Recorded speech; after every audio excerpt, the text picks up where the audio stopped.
Hi, my name is Kennedy Stomps. I'm from St. Louis, Missouri, and as you can see from this giant pile here, my passion is comic books. So I guess I've always been kind of different. I've always stood out a little bit, but thankfully I've had a family that supported my nerdiness, and for that I'm really thankful.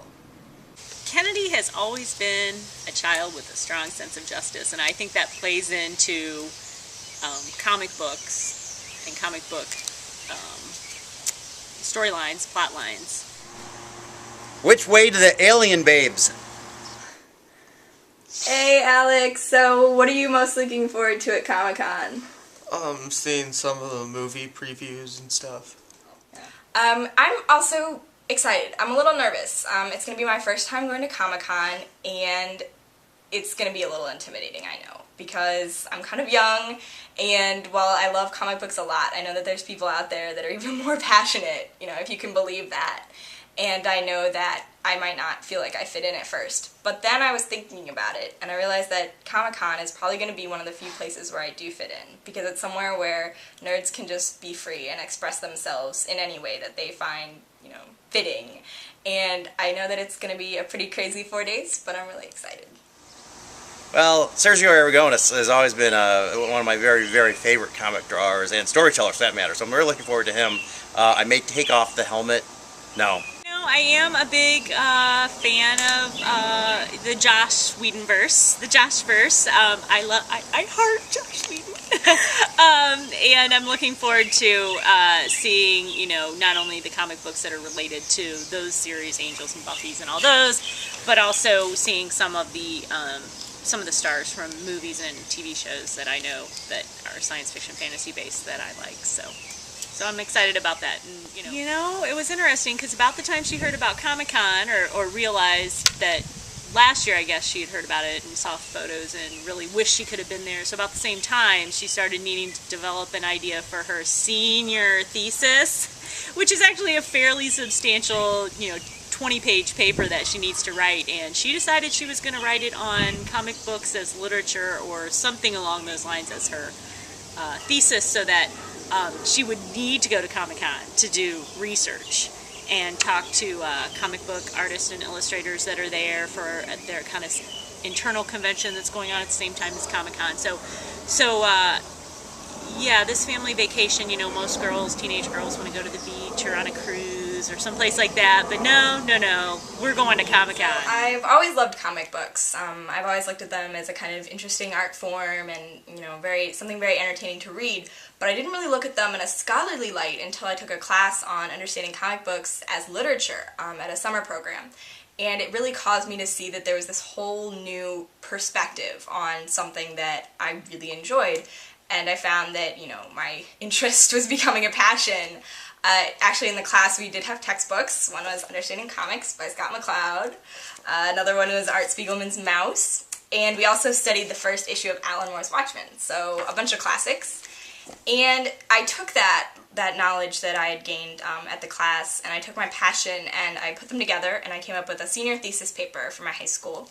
I'm going to be studying Cold War era censorship and the effect of that on the comic book genre. And I think that that's a really interesting way for me to see how something that I really love and have always loved goes into a historical context, something scholarly.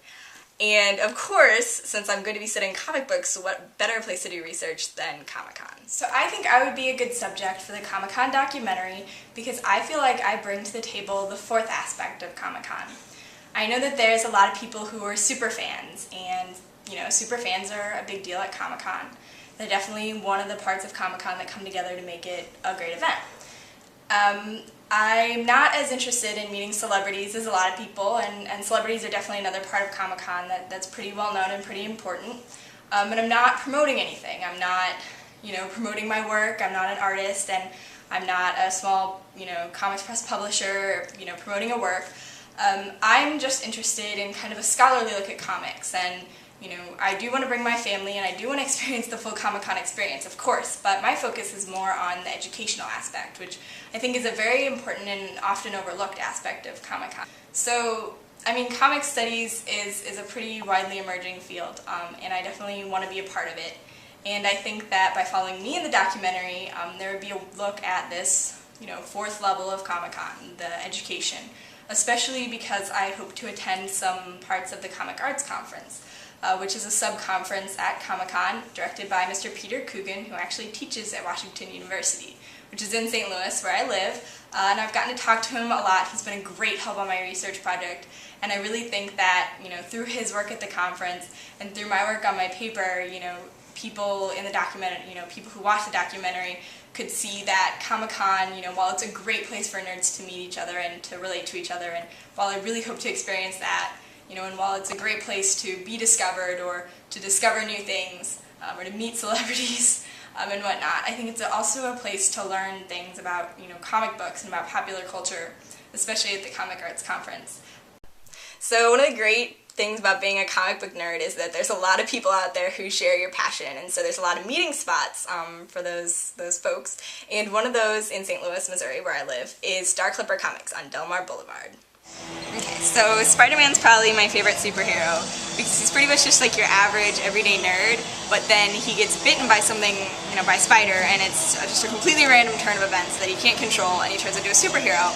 I think that's cool to me because he's definitely relatable. He's an average teenager just like me, and he was one of the first, he's in one of the first comics that I read. It was a Spider-Man comic, and it just told me that there was this whole world that if I just imagined could come true. I actually got into the North Road comic books when my dad brought me back signed copies. The author actually lives up in Washington, where my dad lives, and he surprised me one day by sending me a package that had these in them, signed with little pictures drawn in them, and I was really surprised. But I've really grown to love them, and I think they're great stories, and they're an example of new graphic artists changing the way we see comic books. But as cool as Star Clipper is, it's got nothing on comic